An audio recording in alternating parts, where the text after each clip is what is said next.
We have a major update regarding the nationwide effort to remove suppressors and short-barreled rifles from the National Firearms Act.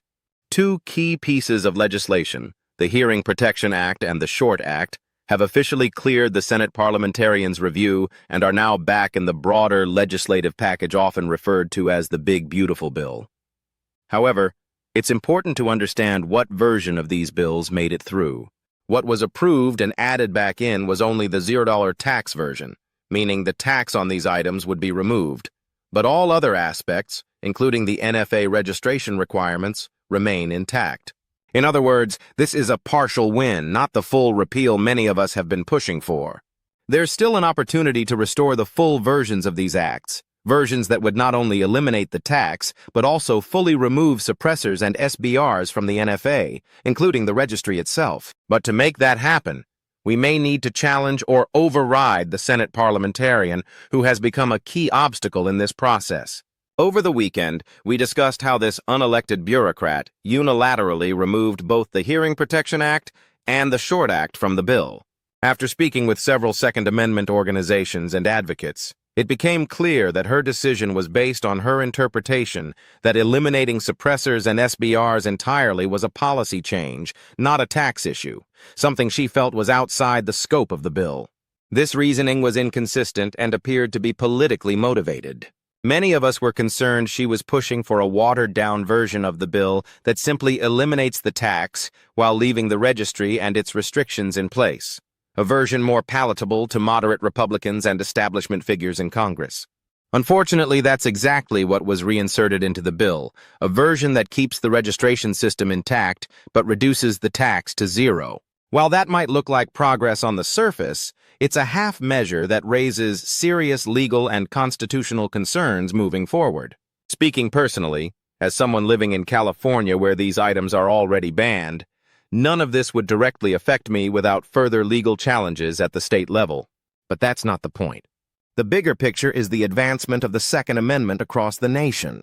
And for that we need a complete repeal, not just a symbolic gesture. Gun Owners of America recently issued a public statement regarding the latest developments. They acknowledged that the $0 NFA tax stamps for suppressors, short-barreled rifles, short-barreled shotguns, and any other weapons have cleared the Senate parliamentarians' review. However, they emphasized that gun owners should not settle for this limited victory. Gun Owners of America urged Senate leadership, John Thune and J.D. Vance, to take real action by either overriding or removing the parliamentarian altogether. Just yesterday, we also saw a direct statement from President Trump addressing this issue. He publicly supported Congressman Greg Stuba's criticism of the parliamentarian's actions, stating that an unelected Senate staffer should not have the power to weaken critical provisions in a Republican-led bill. Trump made it clear. This parliamentarian has been trying to remove key reforms, and he fully opposes her influence. That support from Trump is significant, but now it's up to us to keep applying pressure. We need to stay focused on getting the full versions of the Hearing Protection Act and the Short Act restored in this bill. Gun Owners of America also broke down what happens next if the parliamentarians' approval of the $0 tax version holds. According to their analysis, Senator Schumer will lose most of his leverage at that point. If he wants to remove the tax repeal provision from the bill, he'll need 60 votes to do it. In today's Senate, that level of support from Democrats is extremely unlikely. So while some may view this as a major victory, it's really only part of the battle. Again, speaking from my own experience in California, I won't see the immediate benefits of any of these changes. We would still have to fight it out in court due to California's state-level bans. But what would actually make a difference, not just for Californians but across the country, is a complete repeal of the NFA provisions, including both the tax and the registry.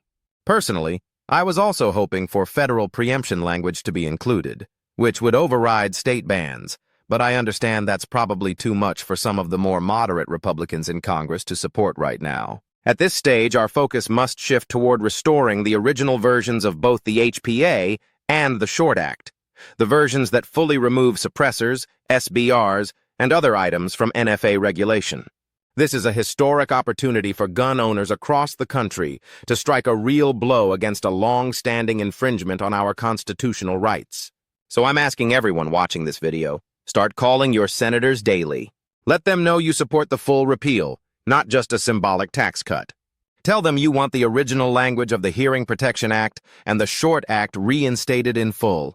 And just as important, tell them to stand up to the parliamentarian. Whether it's Thune, Grassley, or Vance, they have the authority to override her or remove her, and they need to act now. Like Trump said, don't just call, go on social media and tag these senators. Post on their Twitter, Facebook, Instagram, wherever they're active. Remind them that voters are watching and we expect real action, not watered-down compromises. This is not the time for half measures. We were promised real progress on the Second Amendment. Now it's time for Congress to deliver. So that's where things currently stand with the Hearing Protection Act and the Short Act. We've seen some progress. Yes, the zero-hour tax versions have made it past the parliamentarian and are being added into the larger legislative package. But let's be clear. This is not the full victory we're after. Right now, it's up to every one of us to keep the pressure on. We cannot afford to settle for just a tax reduction. These so-called compromises don't address the deeper issue of government overreach and unconstitutional regulation.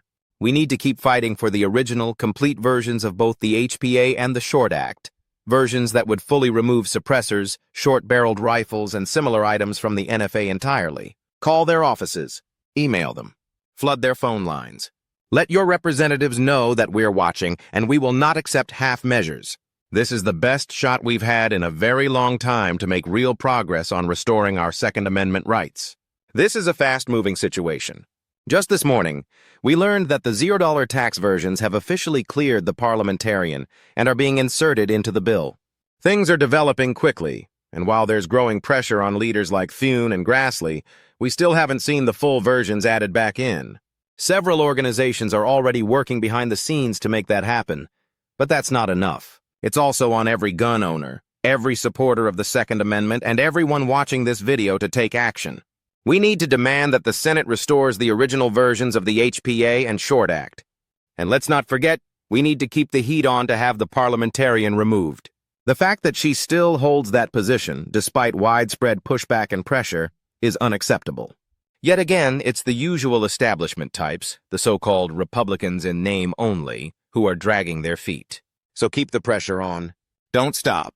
Share this video with others so everyone is aware of exactly what's happening and where we stand right now. As new developments come in, I'll continue to keep you all updated. And as always, thank you for watching. Be sure to like, comment, and subscribe so we can continue spreading this message and building support across the country. Stay alert, stay vocal, and let's get this done.